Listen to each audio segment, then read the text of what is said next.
Film की शुरुआत में हमें इराक के बगदाद शहर में स्थित एक चाइनीज ऑयल रिफाइनरी कंपनी को दिखाया जाता है, जहां पर कुछ भाड़े के सैनिकों द्वारा उस रिफाइनरी को बंद करवाने के लिए लगातार उसके कर्मचारियों पर जानलेवा हमले किए जा रहे थे। तो वहां पर फंसे लोगों और उनके परिवारों को सही सलामत निकालकर ग्रीन जोन तक सेफ ले जाने के लिए फ्रैंक और उसकी टीम को उस रिफाइनरी में भेजा जाता है। फ्रैंक किसी समय आर्मी के एक स्पेशल सोल्जर हुआ करता था, लेकिन अभी वो प्राइवेट सिक्योरिटी कंपनी में अपनी सर्विसेज दे रहा होता है। अब वहां पहुंचकर फ्रैंक को ऑयल रिफाइनरी की डायरेक्टर प्रोफेसर चैंग मिलती है, जो फ्रैंक को बताती है कि यहाँ पर परिवार समेत लगभग 500 से ज्यादा कर्मचारी है और हमें इन्हें जल्द से जल्द एक सेफ जोन में ले जाना होगा। ये सुनकर फ्रैंक उनकी तसल्ली के लिए उनसे कहता है, आप फिक्र मत करो, हम सब आप लोगों को यहाँ से निकालकर ग्रीन जोन ले जाएंगे, जहाँ हमारे हेलीकॉप्टर खड़े रहेंगे। उसके बाद फ्रैंक अपनी टीम के साथ मिलकर मिशन की प्लानिंग शुरू कर देता है और ये पता लगाने की कोशिश करता है कि इन कर्मचारियों को सही सलामत ले जाने के लिए यहाँ के सबसे सेफ रोड कौन सी होगी। लेकिन इस रेगिस्तान के लगभग सभी जगहों पर हमले होने की वजह से कई सारे रोड बंद पड़ चुके थे, इसलिए वो आखिरकार ये डिसाइड करते हैं कि उन्हें हाईवे ऑफ डेथ नामक एक रोड से जाना होगा। हाईवे ऑफ डेथ एक ऐसी रोड है जहाँ खतरे की संभावना सबसे ज्यादा होता है। हमले के समय दुश्मन सेना हमेशा इस रोड को बंद रखती है और इस रोड के आसपास कई जगह पर लैंड माइन बिछाया गया है, इसलिए बिना सावधानी के कोई भी इस रोड में मारा जा सकता है। लेकिन फ्रैंक फिर भी इसी रोड से जाने का निर्णय ले लेता है और सभी को तैयार होने के लिए कहता है। वहीं पास ही के एक गांव में क्रिस का भाई हेनरी उसे पिछले किए गए किसी काम के बदले उसके हिस्से के पैसे देने आता है। तो क्रिस को पैसों को गिनता देखकर हेनरी क्रिस से कहता है, तुम्हें इन्हें गिनने की जरूरत नहीं है। तो क्रिस उसे कहता है, तुम मेरे भाई जरूर हो, लेकिन साथ ही तुम एक चोर भी हो, इसीलिए इन्हें गिनना जरूरी है। उसके बाद हेनरी क्रिस से एक और काम साथ करने की बात कहता है, जिसमें उसको 5 गुना ज्यादा पैसा मिलेगा। असल में वो यूनिकॉर्प की डायरेक्टर चेंग के बेटे का किडनैप करना चाहता था, क्योंकि उसने हेनरी के दुश्मनों को हथियार सप्लाई किया था, जिस वजह से उसके 5 आदमी मारे गए थे और वो रिफाइनरी के लोगों को रेस्क्यू किए जाने से पहले ये काम करना चाहता था। लेकिन क्रिस उसका साथ देने से मना कर देता है और वापस गांव आ जाता है, जहां पर गांव के पानी का पंप खराब हो जाने की वजह से एवन नाम का एक आदमी उसे ठीक करने आता है। वो पाइपलाइन को चेक करके बताता है कि पंप खराब नहीं है, बल्कि यूनिकॉर्प वालों ने पानी की सप्लाई ही बंद कर दी है। फिर वो क्रिस को सुझाव देता है, क्यों ना हमको यूनिकॉर्प वालों को पैसे के बदले हमें पानी देने की बात करें। लेकिन क्रिस को उसकी बात सही नहीं लगती। फिर भी वो उससे पूछता है कि कितने पैसे देने पड़ेंगे। तो एवन कहता है, लगभग 80 लाख रुपए लगेंगे, क्योंकि यहाँ तेल से भी कोई चीज अगर महंगी है तो वो है पानी। फिर क्रिस उससे जल्द कुछ करने को कहकर वहाँ से चला आता है। अब वो रात को अपने भाई हेनरी की बात पर विचार करता है। वहीं अब अगली सुबह प्रोफेसर चेंग और उसका बेटा रिफाइनरी की सारी इंफॉर्मेशन और कोड्स को एक पेन ड्राइव में स्टोर कर लेते हैं। उसके बाद प्रोफेसर पेन ड्राइव और अपना बैग नैन्सी को सौंप देती है। लेकिन उसके बाद बसों का ग्रुप निकलने से पहले एक आदमी चुपचाप आकर बस पर एक क्रॉस का निशान लगाकर वहां से चला जाता है। वहीं नैन्सी को मजबूरी में फ्रैंक के साथ बस में बैठना पड़ता है, जो वो नहीं चाहती थी। असल में नैन्सी फ्रैंक की ही इकलौती बेटी होती है, लेकिन वो अपने पिता से हद से ज्यादा नाराज थी, क्योंकि जब वो छोटी थी तो उस समय उसकी माँ की डेथ हॉस्पिटल में इलाज के दौरान हो गई थी। लेकिन फ्रैंक उस समय एक मिशन पर होने की वजह से अपने परिवार के साथ मौजूद नहीं रह पाता। लेकिन तभी बसों का ग्रुप हाईवे ऑफ डेथ पर पहुंच जाता है और वो देखते हैं उस रास्ते को पार करने की कोशिश में काफी सारी गाड़ियां बर्बाद होकर यहाँ पर भरा पड़ा है और ये भयानक नजारा काफी दूर तक फैला हुआ है। बस नंबर 1 को फ्रैंक ड्राइव कर रहा था। तभी वो देखता है कि सामने रास्ते पर 2 कार से उनके रास्ते बंद कर दिए गए हैं। तभी फ्रैंक तुरंत अपने साथियों को अलर्ट करता है और तभी रास्ते पर बिछी हुई माइंस फट जाती है और सभी लोग डर जाते हैं। लेकिन फ्रैंक उनसे कहता है, घबराओ मत, ये सिर्फ एक ट्रैप है, और आगे बढ़ता रहता है।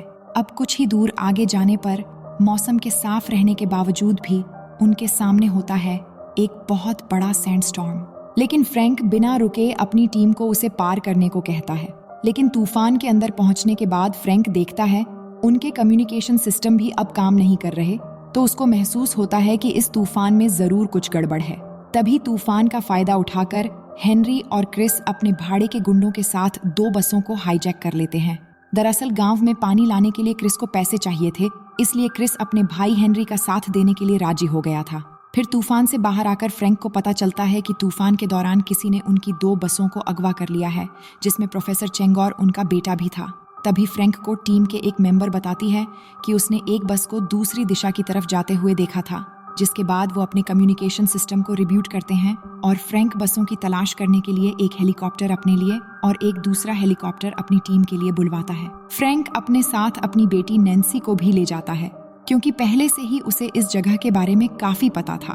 तभी उनको पहाड़ी के पीछे एक ट्रक दिखाई देता है, जिस पर एक इंजन लगा हुआ था और इसी से रेतीला तूफान क्रिएट किया गया था। अब इस बात की खबर फ्रैंक अपनी टीम को देकर बस को ढूंढने आगे निकल जाता है। आगे जाकर फ्रैंक को एक बस मिल जाती है और उस पर सवार उसकी साथी उसे बताती है कि हम पर अमेरिकियों ने पूरे प्लान के साथ अटैक किया था। उसकी बात सुनकर फ्रैंक दूसरी बस को ढूंढने निकल जाता है। साथ ही वो अपने कमांडर ली से 10 किलोमीटर का रेडियस स्कैन करके तेजी से जाती हुई किसी भी गाड़ी की जानकारी देने को कहता है। वहीं दूसरी तरफ हेनरी सभी हॉस्टेजेस को बस से उतारकर अपनी गाड़ी में बैठाकर क्रिस के साथ ले जाने लगता है। हालांकि हेनरी का ये काम क्रिस को कुछ सही नहीं लग रहा था, क्योंकि हेनरी ने जिसको भी उठाया था वो ऐसे नहीं लग रहे थे जिन्होंने उनके आदमियों को मारा था। तभी ली को क्रिस और हेनरी की गाड़ी मिल जाती है और वो उसकी खबर फ्रैंक को दे देता है। तभी फ्रैंक बाकी सभी बसों को सेफ जोन ले जाने का ऑर्डर देकर खुद ली के पास जाने के लिए अपने हेलीकॉप्टर को उसकी तरफ घुमा लेता है। इधर ली हेनरी और क्रिस पर अटैक कर देता है, लेकिन वो लोग ली के हेलीकॉप्टर पर गोलियां चलाने लगते हैं, जिससे हेलीकॉप्टर एक पहाड़ी के दूसरी तरफ जाकर क्रैश हो जाता है। उसके बाद हेनरी क्रिस के साथ सभी होस्टेजेस को लेकर ठिकाने पर पहुंच जाता है, लेकिन गाड़ी से उतरते ही क्रिस हेनरी पर भड़क पड़ता है और उससे इस खतरनाक काम को देने वाले का नाम पूछता है। तभी उसके सामने एवन आता है और वो कहता है ये पूरा प्लान मेरा ही था, जिसको देखकर क्रिस हैरान हो जाता है। तो वो क्रिस को बताता है पिछले 16 सालों में यूनिकॉर्प वालों ने हमें कुछ भी नहीं दिया, बस वो खुद अमीर होते गए, लेकिन अब ऑयल रिफाइनरी पर कब्जा करके हम उसको चलाएंगे और सारे पैसे भी हमारे होंगे। अब यहाँ प्रोफेसर चेंग को पता चल जाता है कि रिफाइनरी पर लगातार एवन ही हमले करवा रहा था। फिर एवन फ्रैंक को उससे दूर रखने के लिए क्रिस से एक डील करता है, लेकिन एवन की असलियत जानकर क्रिस उसके साथ काम करने से मना कर देता है और वहां से जाने लगता है। तो एवन हेनरी को उसके भाई को रोकने के लिए कहता है, लेकिन क्रिस उसकी बात नहीं मानता और उससे इस काम के पैसे उसको रेडियो टावर में पहुंचाने के लिए कहकर वहां से चला जाता है। अब क्रिस को ना रोक पाने की वजह से एवन गुस्से में आकर हेनरी को गोली मार देता है और उसकी सभी टीम मेंबर्स को भी मार देता है। इसके बाद एवन अपने आदमियों से कहता है कि इन सभी लाशों को रेडियो टावर में ले जाकर छोड़ दो, जिससे सबको लगे क्रिस के भाई को हमने नहीं बल्कि चाइनीज लोगों ने मारा है। वहीं हम देखते हैं कि क्रिस गांव वापस आ गया है। इतने में फ्रैंक क्रिस का पीछा करते हुए उसके गांव आ जाता है और क्रिस से उसके लोगों के बारे में पूछता है। तभी क्रिस बताता है कि यहाँ सिर्फ मेरे गांव के लोग हैं और तुम्हारे अगवा हुए लोगों से मेरा कोई लेना देना नहीं है, और फिर अपनी गाड़ी लेकर रेडियो टावर की तरफ निकल जाता है। लेकिन फ्रैंक अभी भी उसका पीछा कर रहा होता है। उसको लगता है कि अब वो जहाँ जा रहा है शायद वहीं पर उसके लोग बंधी हैं। अब टावर में पहुंचकर क्रिस को अपने भाई हेनरी की लाश दिखती है और हेनरी को मरा हुआ देखकर क्रिस बहुत दुखी हो जाता है। वहीं हम फ्रैंक को देखते हैं जो पीछा करता हुआ चुपचाप अंदर आकर देखता है कि रिफाइनरी के कर्मचारी की एक लाश वहां पड़ी है, जिससे वो ये समझता है कि ये सारा कुछ क्रिस ने ही किया है। इसके बाद वो यहाँ पर क्रिस को ढूंढने लगता है। तभी अचानक पीछे से क्रिस एक बॉक्स से फ्रैंक को मारता है, जिसके बाद दोनों में लड़ाई शुरू हो जाती है और ये लड़ाई इनके बीच काफी देर तक चलती है। लेकिन लड़ाई के दौरान अचानक जब फ्रैंक हेनरी की बॉडी के ऊपर मशीन गिरने से बचा लेता है, तो वो क्रिस को लड़ते लड़ते ये समझाता है जिसने तुम्हारे आदमी को मारा उसी ने मेरे भाई को भी मारा है। तभी क्रिस के भाई की मौत सुनकर फ्रैंक शांत हो जाता है, लेकिन उसी समय हेनरी को हथियार सप्लाई करने वाले कुछ फ्रेंच लोग वहां अपना पैसा मांगने आ जाते हैं। तभी दोनों की हाथापाई में गलती से इनसे एक ग्रेनेड का पिन खुल जाता है। तभी वो फ्रेंच लोग चुपचाप वहां से बाहर चले जाते हैं। उनके वहां से जाते ही क्रिस ग्रेनेड का पिन वापस लगा देता है, लेकिन बाहर जाते ही वो लोग उन दोनों पर नॉन स्टॉप गोलियां चलाने लगते हैं। लेकिन कुछ समय के बाद वो वहां से चले जाते हैं। उनके जाते ही फ्रैंक क्रिस पर बंदूक तान कर उसके आदमी को मारने वाले का नाम पूछता है, लेकिन क्रिस उसे कुछ न बताकर बाहर चला आता है। फिर वो दोनों बाहर आकर देखते हैं कि गोलीबारी में क्रिस की गाड़ी पूरी तरह से बर्बाद हो चुकी है। फिर वो वहां पर रखे हथियारों और लाशों को ठिकाने लगाकर रेडियो टावर में ही बम लगाकर उसे उड़ा देते हैं। वहीं दूसरी तरफ एवन होस्टेजेस को लेकर अपने आदमियों के साथ रिफाइनरी के कंट्रोल रूम में आ जाता है, लेकिन बिना कोड्स डाले रिफाइनरी के सिस्टम चालू नहीं हो रही थी, क्योंकि इसके लिए वही पेन ड्राइव चाहिए जिसमें सारे कोड्स हैं। तभी वो प्रोफेसर चेंग से कोड्स और पेन ड्राइव मांगता है, लेकिन चेंग उसे कुछ नहीं बताती। इसलिए आइवन गुस्से में आकर चेंग के एक कर्मचारी को गोली मार देता है और फिर चेंग के ही बेटे पर बंदूक तान देता है। तभी डर के मारे प्रोफेसर उसे बताती हैं कि कोड्स वाली पेन ड्राइव मेरे बैग में है, पर अब वो कहाँ है ये मुझे नहीं पता। तभी उसका बेटा आइवन से कहता है, तुम मेरी माँ का फोन ट्रैक करो, वो उनके बैग में ही रखा है।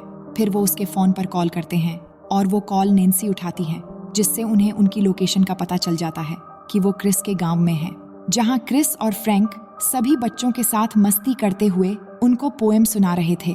तभी फ्रैंक की टीम उसको कॉल करके बताते हैं कि वो सभी बसों को लेकर सेफ जोन पहुंच गए हैं। तभी मौका पाकर क्रिस फ्रैंक की डायरी उठा लेता है, क्योंकि उसको शक था कि फ्रैंक का चक्कर शायद नैन्सी से है। तो फ्रैंक अपनी डायरी उससे छीनकर उसे बताता है कि वो मेरी बेटी है, और फिर अपनी सारी कहानी उसे सुनाने लगता है। तभी अचानक उनको बाहर में कुछ अजीब हलचल सुनाई देती है। असल में आइवन के लोग वहां आ गए थे, लेकिन क्रिस और फ्रैंक आइवन के लोगों से भिड़ जाते हैं। लेकिन जब गांव वालों के साथ सभी लोग आमने सामने आ जाते हैं, तो आइवन का आदमी क्रिस से कहता है, हम यहाँ सिर्फ बैग लेने आए हैं। तो क्रिस बिना समय गंवाए बैग लाकर उसके सामने फेंक देता है, जिसके बाद वो बैग लेकर चुपचाप वहां से चले जाते हैं। लेकिन इस बात से नैन्सी क्रिस पर भड़क जाती है, तो क्रिस उसे कहता है, मैं सिर्फ गांव वालों को सेफ रखना चाहता हूँ।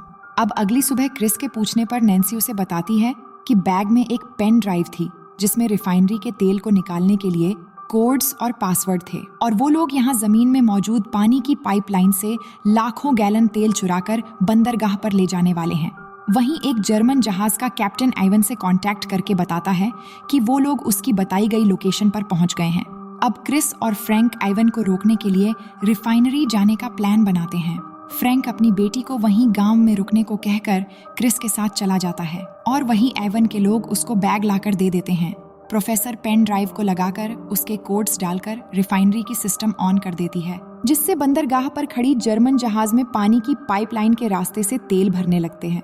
उसी समय क्रिस और फ्रैंक रिफाइनरी के अंदर आ जाते हैं और गुंडों से लड़ते हुए कंट्रोल रूम की तरफ जाने लगते हैं। उनको देखकर आइवन सिस्टम में लगी पेन ड्राइव को तोड़ देता है, जिससे वो तेल को रोकने की कमांड ना दे पाए, और कुछ लोगों को वहीं छोड़कर वहां से निकल जाता है। इतने में कंट्रोल रूम में क्रिस और फ्रैंक लड़ते हुए आकर प्रोफेसर और उसके बेटे को वहां से निकाल लेते हैं। तभी फ्रैंक आइवन के आदमी को अकेले ही संभालने की बात कहकर क्रिस को आइवन के पीछे जाने को कहता है, और क्रिस वैसा ही करता है, लेकिन आइवन उसके हाथ से निकल जाता है। तभी क्रिस को सामने से उसकी नई वाली कार आते हुए दिखाई देती है, जिसे वो प्यार से सूजी कहता है, और अपनी प्यारी कार को वहां देखकर क्रिस का दिमाग हट जाता है। लेकिन नैन्सी को उस कार में देखकर वो उसको कुछ नहीं कहता और गाड़ी को आइवन के पीछे ले जाने को कहता है। आइवन का पीछा करती हुई नैन्सी क्रिस के लाख मना करने पर भी एक ढलान से क्रिस की फेवरेट कार को जंप करा देती है, जिससे वो एक्सीडेंट होकर पलट जाती है। तभी नैन्सी गाड़ी से बाहर निकलकर गाड़ी से कहती है, सॉरी सूजी। उसके इतना कहते ही क्रिस के गुस्से का मीटर फट पड़ता है, और वो गुस्से से लाल पीला होकर नैन्सी पर चिल्लाने लगता है। वहीं रिफाइनरी में फ्रैंक आइवन के लोगों को मारने के बाद वो भी आइवन के पीछे निकल पड़ता है। तभी वहां पर फ्रैंक जेट इंजन ट्रक लेकर पहुंच जाता है। इसके बाद वो दोनों फ्रैंक के साथ बैठकर आइवन के पीछे चल पड़ते हैं, लेकिन ज्यादा दूरी होने की वजह से क्रिस ट्रक का जेट इंजन ऑन कर देता है, जिस वजह से ट्रक हाई स्पीड में आइवन के ऑयल ट्रक से जाकर टकरा जाता है, जिससे आइवन के तीनों तेल से भरे ट्रक्स ब्लास्ट हो जाते हैं और आइवन की गाड़ी एक्सीडेंट हो जाती है, जिससे उसका ड्राइवर मारा जाता है। लेकिन आइवन किसी तरह जिंदा बच जाता है। इसके बाद वो फिर से अपनी गाड़ी लेकर भागने लगता है, लेकिन इस ब्लास्ट की वजह से फ्रैंक के ट्रक का फ्यूल टैंक भी लीक हो गया था। फिर क्रिस अपने हाथ में फ्यूल टैंक के पाइप को पकड़ता है और फ्रैंक को इसी तरीके से गाड़ी चलाने को कहता है, और फ्रैंक फिर से जेट इंजन चालू करके ट्रक चलाने लगता है। तभी थोड़ी दूर जाने के बाद ही फ्रैंक को ध्यान आता है कि ब्लास्ट की वजह से उनके ट्रक का ब्रेक भी फेल हो गया है और आगे एक बड़ा गहरा ढलान है। इसलिए वो जल्दी से एक तार के जरिए नैन्सी के कमर पर फटाफट से बांध देता है और क्रिस से कहता है कि 5 से 1 तक गिनने के साथ ही वो ट्रक से जंप मार दे। लेकिन जेट इंजन के आवाज की वजह से क्रिस को कुछ भी सुनाई नहीं देता और ट्रक एवन की गाड़ी को धक्का देते हुए सभी एक साथ ढलान के बिल्कुल किनारे पहुंच जाते हैं। तभी फ्रैंक और नैन्सी खाई में गिरने से पहले जंप लगा देते हैं, लेकिन क्रिस ट्रक के साथ ही रह जाता है। पर खाई में गिरने से पहले एवन की गाड़ी एक पत्थर में अटक जाती है और उसके गाड़ी के साथ साथ फ्रैंक और नैन्सी भी लटक जाते हैं, क्योंकि नैन्सी की कमर में बंधा हुआ तार का दूसरा सिरा एवन के गाड़ी में फंसा हुआ था। तभी एवन ऊपर से हंसने लगता है और गाड़ी स्टार्ट करके वहां से जाने की कोशिश करता है, लेकिन तभी उस पहाड़ की ढलान टूटकर वो गाड़ी समेत नीचे गिरने लगता है, जिससे फ्रैंक और नैन्सी ढलान के बीच में एक समान जगह पर गिर जाते हैं। लेकिन एवन के गिरने से पहले ही फ्रैंक जल्दी से नैन्सी की कमर से तार खोल देता है और एवन नीचे खाई में गिर के मर जाता है और ये दोनों बाप बेटी यहाँ पर बच जाते हैं। फिर उनको क्रिस का ख्याल आता है, जो उनको कहीं दिखाई नहीं देता। तभी नैन्सी की नज़र उसके पापा की जेब में रखी उसी की डायरी पर पड़ती है और वो देखती है कि उसके पापा ने उनकी तस्वीरों को फिर से जोड़ दिया है। तभी फ्रैंक उससे कहता है, तुम दोनों इस तस्वीर के सहारे हमेशा मेरे साथ थे, मैं कभी तुमसे अलग नहीं हुआ। अपने पापा की बातें सुनकर नैन्सी इमोशनल होकर पहली बार फ्रैंक को पापा कहकर पुकारती हैं और दोनों रोते हुए एक दूसरे को गले लगा लेते हैं। तभी पहाड़ चढ़ता हुआ क्रिस फ्रैंक के पैर को पकड़ लेता है और दोनों उसको ऊपर खींच लेते हैं। उसके बाद क्रिस बचने की खुशी में नैन्सी को थैंक्स कहते हुए उसकी हाथ पकड़कर उससे बातें करने लगता है। तभी फ्रैंक उसका हाथ छुड़ाते हुए उससे कहता है, तुम मेरी बेटी के बारे में कुछ भी उल्टा सीधा ख्याल अपने दिमाग में मत लाना। फिर क्रिस कहता है, अच्छा ये सब मजाक छोड़ो और पहले ये सोचो कि यहाँ से निकले कैसे। जिसके बाद सभी मिलकर हेल्प कहते हुए चिल्लाते हैं और इसी सीन को दिखाते हुए ये मूवी यहीं पर खत्म हो जाती है। तो दोस्तों, आप लोगों की प्यार के लिए बेहद शुक्रिया। मिलते हैं एक और मजेदार स्टोरी के साथ। अपना ख्याल रखें।